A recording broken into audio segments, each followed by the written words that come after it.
Good evening, everyone. My name is Akshay Dave. Uh, uh, I'm an electronics and telecommunication engineer. Welcome to my channel, Shashi Education Foundation. Today I teach you about related to semiconductor physics. Semiconductor physics.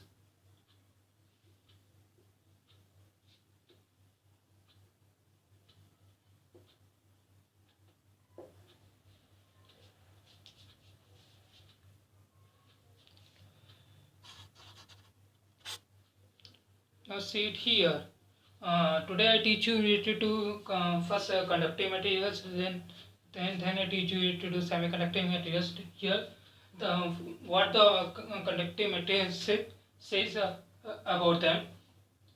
For conductive materials are low resistive materials. Conductive materials are low resistive materials which conduct heat as well as electricity. Means to say they have very low resistivity and they conduct heat and electricity. Okay, electrical conduction is due to free electrons. Electrical conduction with the help of free electrons. Normal conduction is due to free electrons as well as holes. Remember this. Normal conduction is due to free electrons as well as holes. Experimental measurement, if we took metals and they if you took metals and their alloys exhibit large electrical conductivity. Remember this. Metals and their alloys exhibit large electrical conductivity. Means to say metals and their alloys like copper, bronze type alloys exhibit large electrical conductivity. Means to say metals and their alloys in the range of 10 ohm meter. Remember this. Their resistivity in the range of 10 ohm meter, not more than that, and also they exhibit large conductivity. Okay, they are also known. They are known as conductors, conducting materials having high electrical and thermal. Means to say they are also known as conductors, conducting materials have high electrical and thermal conductivities. Means to say they have high electrical and thermal conductivity, and those conductors are known as conducting materials. And also those conducting materials have a low resistive material. They are also known as low resistive materials. Okay, means to in conductivity means to say inside conductivity. If we filter say about the conducting materials, they are low resistive materials. Their alloys exhibit great conduction also, like copper and zinc, and their resistivity ranges up to 10 ohm meter. Okay, now let's move on further. Now see it here.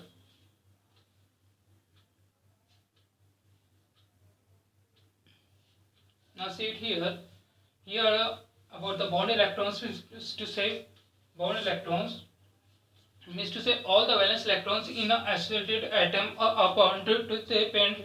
For example, if you know about the bands, valence band, band gap, conduction band. Here I tell you about the metal. I didn't tell you about the conductors. I didn't say about the sorry. I didn't say about the metals and the semiconductor. I mean, the conductor means I see here about the normal conductors like iron, copper, aluminium, zinc, all these kinds of. So here I tell you related to normal conductor what happened. inside this all the valence electrons isolated are bonded to the parent nucleus. Is to say here inside the valence band, for example, how could I explain? For example, this is nucleus. Okay, and this is the outer shell. I marked it. This is the outer shell. So here are some kind of four otherwise, for example, four electrons here are. Okay, so what did it say? All the valence electrons in an isolated atom are bonded to the parent nuclei. Means to say what about the parent nuclei? Means to say here are some electrons. Okay, inside the valence. This I says about the valence band only. Remember this band only. Remember this. What happened? They are tightly bonded because if you can't give the conduction, without conduction they are tightly bonded on inside valence band. Okay, they are tightly bonded. For example, there are some electrons in another shell, in another shell. So these electrons are tightly bonded, like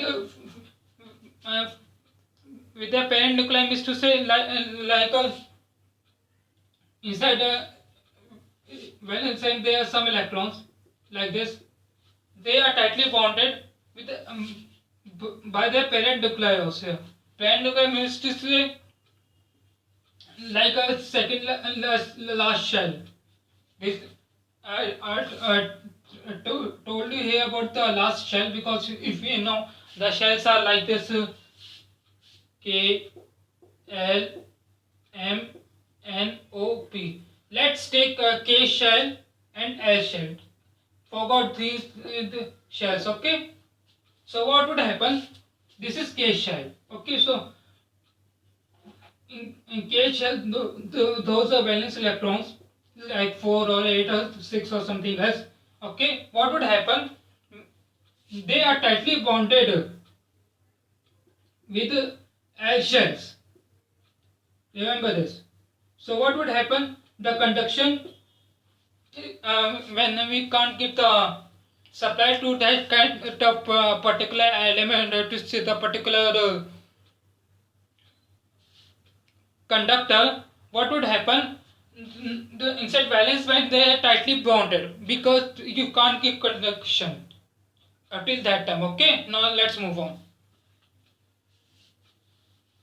When you give the conduction to the that kind of particular element or to say the metal, their valence electron tries to jump and tries to overlap and goes on up to the conduction band. Okay, when you give the supply to that kind of particular element, metal or any kind of conductor. Okay, now what is free electrons in a solid? Due to now come here free electrons in a solid due to the bonds of neighboring atoms. This is free electrons. Remember this. In a solid due to the boundaries of neighboring atoms overlap each other, the valence electrons can continue from the atoms to atoms. They can move easily inside the solid. Valence electrons of its constituent atoms in a solid are free electrons. Now I explain you what would happen. What is free electron? This is nucleus. Okay, and these are the shells. Okay, what would happen in atomic orbit? For example, we took the example of silicon. No, not silicon. Yeah, it's silicon. Say hydrogen, not silicon. Hydrogen. But hydrogen we have two electrons. Okay, remember this.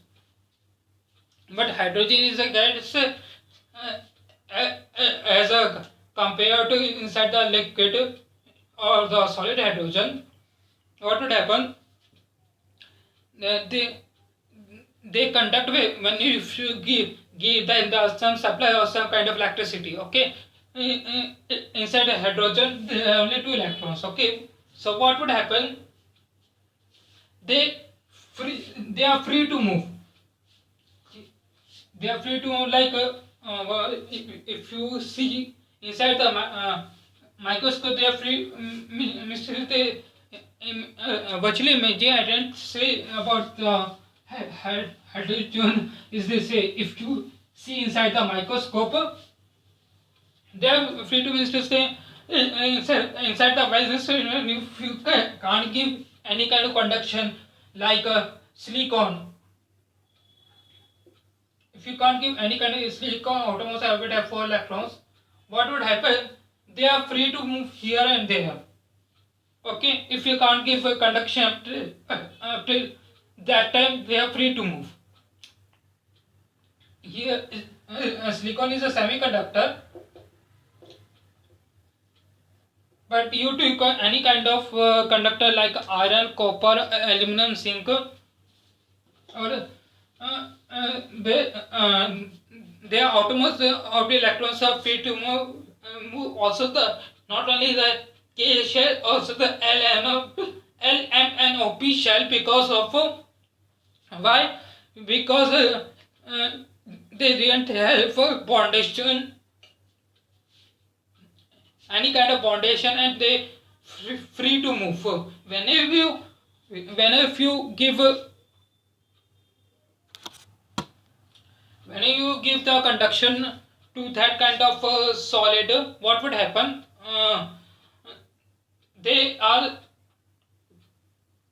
tries to conduct easily because focus on the definition free electrons in a solid. For example, iron you took. The boundaries of neighboring atoms like K, you took a K and L, okay, shell, overlap each other. K, for example, here, this is the K, overlap L. Remember this. Overlap each other. The valence electron find conductivity from the valence electron like K is a valence electron find conductivity easily.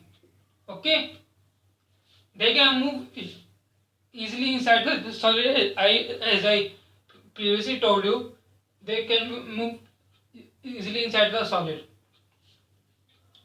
Valence electron of considered atoms solid free electrons. Okay, valence valence electron also known as free electrons in a solid. Remember this. Okay, now let's move forward.